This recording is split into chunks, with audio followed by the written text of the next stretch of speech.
Apa? Kemudian yang sudah diperiksa oleh Mabes. Kasus Vina sampai hari ini target penyidik itu hanya satu, yaitu Peggy. Jadi kalaupun nanti disidangkan, yang diadili hanya satu, yaitu Peggy.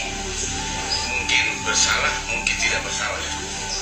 Kalau Peggy sudah divonis nanti, sepertinya penyidik akan menganggap kasus ini sudah selesai.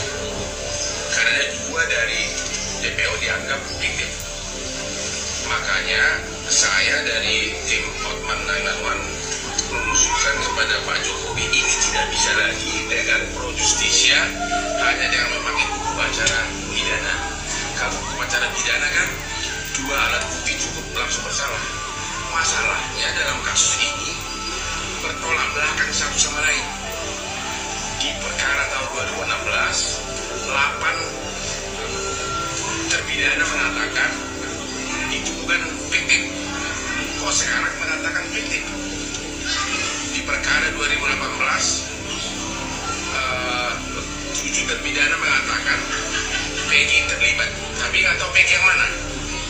Tapi di BAP 2024, 5 terpidana mengatakan bukan Peggy.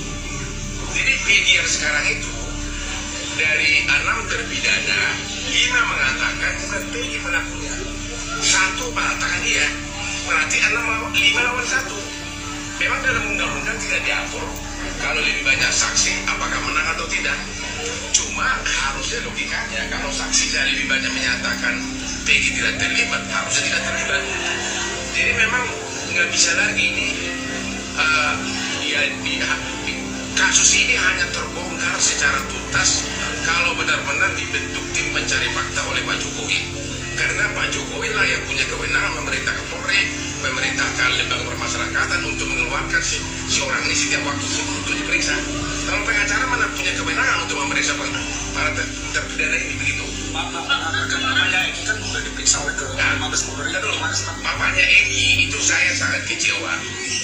Begitu kasus ini kita pegang, yang pertama saya hubungi adalah bapaknya Eki, baik melalui Instagram maupun melalui WA. Mari kita ketemu. Ini kan anak bapak yang korban. Mari kita bahas. Tidak ada komentar apapun, tidak ada jawaban apapun.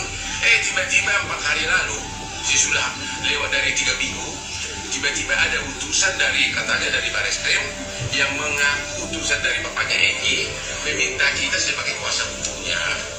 Tapi ada sedikit seolah-olah wacana bahwa bapaknya Eki itu percaya, itu kata dia, seolah-olah percaya bahwa Peggy yang sekarang itu adalah Peggy pembunuhnya.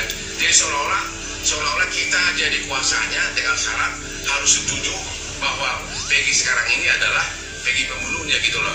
Dan saya tetap tolak, ya, saya tetap tolak karena saya nggak mau disyaratkan begitu. Dan lagi pula udah kecewa kita 3 minggu dia tidak mau hubungi kita.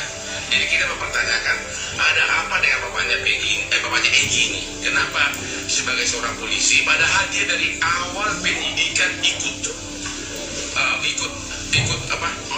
mencari para pelaku ini. Tapi kalau respon terkait itu kan sudah diperiksa oleh Propam Mabes Polri waktu malam itu, apa sendiri tanggapannya gimana? Yang arahnya kemungkinan besar bapaknya Eki akan menyatakan bahwa itu Peggy hanya itu target utamanya. Kemarin baru beberapa hari ini kena salah satu saksi juga siapa itu? Ya. Nah itu bisa meringankan hukuman dari Peggy selama ini nggak sih? Ya bisa, makanya saya bilang Peggy ini masih samar-samar nanti apakah dia vonis salah atau tidak, karena di BAP 2024 5 terpidana mengatakan bukan dia pelakunya, hanya 1 ya. Kalau saksi lain kan hanya melihat sama-sama dari jauh, hanya lihat 100 meter. Kalau 5 terpidana mengatakan bukan, itu di BAP 2024, tapi di BAP 2016 8 mengatakan Peggy pelakunya. Cuma nggak tahu Peggy yang mana gitu loh. Berarti kemungkinan juga kalau Peggy yang sekarang tertangkap ini bakalan bebas. Semua kemungkinan bisa, bahkan arah bebasnya itu lebih condong. Tapi kuasa Lebih condong. hukumnya Peggy kan mendukung terkait langkah abang terkait mendukung tim pencari fakta, katanya itu harus Ya, mendukung memang harus begitu, hanya itu yang bisa mendobrak birokrasi. agar dicari sebenarnya apa sih kenapa BAP tahun 2016 begitu rapi. Tiga pelaku DPO, dua pelaku DPO begitu rapi ditulis peranannya, jenis motornya ada, cara merkosanya ada. Bahkan dua dari pelaku DPO ini adalah yang membawa korban ini ke flyover. Ya berarti kalau itu tidak ada, berarti putusan yang dulu berarti catat semuanya dong. Padahal di putusan itu sudah diuraikan gitu. Tapi perihal dengan bapaknya Eki kan selama ini kan kalau kita sampai ke Cirebon atau gimana dia tetap bungkam juga belum buka. Ya makanya saya bilang ada apa? Itu yang saya nggak tahu. Ya. Belakangnya ada di bapaknya. Antara lain dia lebih tahu banyak masalah ini. Oke Pak, ini Pak ya. Bisa dibilang masih kasus ini kan ribet. Sebenarnya Hingga kini kasus dugaan pembunuhan Vina dan Eki masih terus bergulir. Namun ternyata kehadiran Peggy Setiawan sebagai tersangka justru menguak sisi gelap kasus tersebut.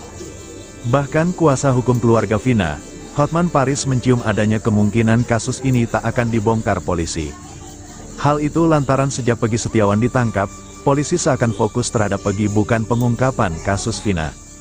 Kalaupun nanti perkara ini dibawa ke pengadilan, di mana Peggy Setiawan sebagai tersangka, maka motivasi dan fakta sebenarnya secara keseluruhan dari kasus ini tidak akan terbongkar, kata Hotman Paris. Hotman pun curiga Peggy akan dijadikan tumbal, karena jika nantinya masuk ke pengadilan, maka hanya akan berpatokan kepada hukum acara pidana formil. Ia menyebut target polisi saat ini seakan hanya Peggy, sementara misteri kasus ini tak terkuak.